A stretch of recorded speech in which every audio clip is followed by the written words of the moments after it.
बालाघाट के Kanha tiger reserve में मानव वन्यजीव संघर्ष के बाद बड़ा घटनाक्रम सामने आया है।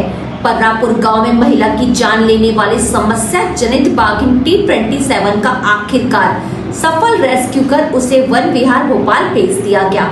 खास बात यह है कि घटना के बाद ग्राम पर्रापुर के ग्रामीणों के भारी आक्रोश प्रदर्शन और लगातार बढ़ते दबाव के बीच वन विभाग को त्वरित कार्रवाई करनी पड़ी। जांच में सामने आया कि करीब 14 वर्षीय बाघिन के कैनाइन दांत अत्यधिक घिस चुके थे, जिससे वहां आसान शिकार की तलाश में गांव की ओर आ रही थी।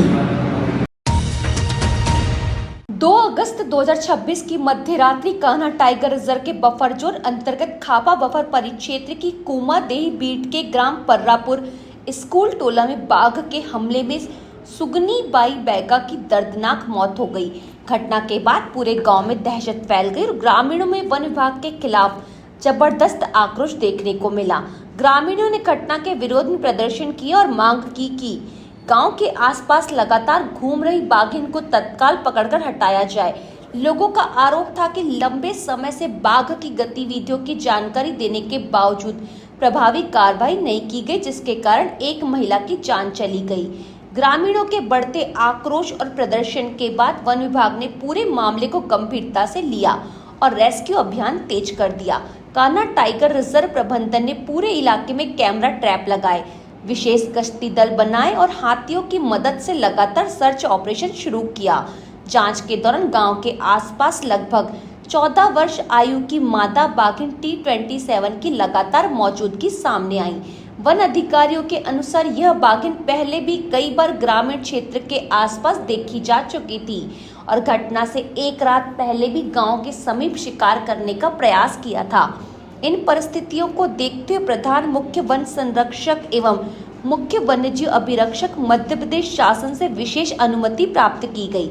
इसके बाद 3 अगस्त की दोपहर क्षेत्र संचालक रविंद्रमणि त्रिपाठी, उप संचालक अमिता केबी के नेतृत्व में हाथी दल और विशेषज्ञ टीम ने संयुक्त अभियान चलाया।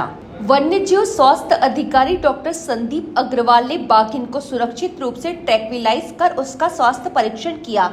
स्वास्थ्य परीक्षण में सामने आया कि बाघिन के कैनाइन दांत अत्यधिक घिस चुके हैं। विशेषज्ञों का मानना है कि दांत कमजोर होने के कारण वह जंगल में सामान्य शिकार करने में असमर्थ हो रही थी और इसी वजह से आसान शिकार की तलाश में बार बार गांव की ओर आ रही थी। यही कारण मानव वन्यजीव संघर्ष की इस दुखद घटना की बड़ी वजह माना जा रहा है। ग्रामीणों की सुरक्षा को सर्वोच्च प्राथमिकता देते हुए कान्हा टाइगर रिजर्व प्रबंधन ने बाघिन T27 को विशेष परिवहन वाहन के माध्यम से वन विहार भोपाल के लिए सुरक्षित रवाना कर दिया है। वन्य विभाग का कहना है कि भविष्य में भी ऐसी घटनाओं को रोकने के लिए प्रभावित क्षेत्र में निगरानी और गश्त जारी रहेगी। साथ ही लोगों से अपील की गई है कि वन्य जीव दिखाई देने पर तत्काल वन विभाग को सूचना दे और किसी भी स्थिति में स्वयं जोखिम न उठाए।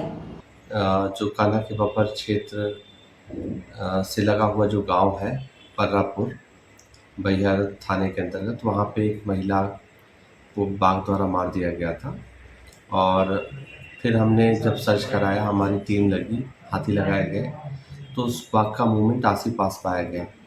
और फिर कल रात में भी वो कुछ घरों में भागने जाने का प्रयास किया, एक जगह पे मवेशी को मारने का भी प्रयास किया और चूँकि इसका मूवमेंट आबादी के आसपास था तो जनसामान्य की सुरक्षा की दृष्टि से हमने इसको पूरे क्षेत्र में कैमरा ट्रैप्स लगाए और मुनादी कराई, लोगों को जागरूक किया, सभी को घर के अंदर रहने की सलाह दी गई और फिर प्रधान मुख्य वन संरक्षक प्राणी मैडम जो है उनसे अनुमति प्राप्त करके हाथियों की सहायता से हमारी रेस्क्यू टीम ने इसको रेस्क्यू किया और रेस्क्यू के बाद इसको अभी वन विहार नेशनल पार्क भोपाल के लिए रवाना कर दिया गया।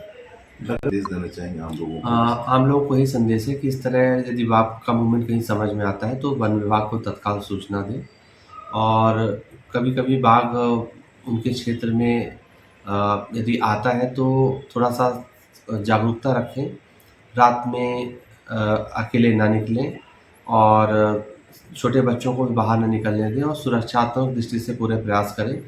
जैसे कि अभी जो जिस घर में घटना हुई वहाँ पे मतलब उसके आसपास भी इस तरह का मतलब मूवमेंट था, तो हमें अवेयर रहना चाहिए और लोगों को जागरूक करना चाहिए। तो हमने टीम को भी बता दिया है, हमारी जो क्षेत्रीय अमला है पूरी तरह से तैयार है और लोगों को जागरूक कर रहा है, और जगह-जगह मुनादी कराई जा रही है कि कहीं भी इस तरह का यदि न केवल बाघ बल्कि किसी तरह की वन्य प्राणी का यदि मूवमेंट है तो सजगता के साथ काम लें और वन विभाग को तत्काल सूचना दें।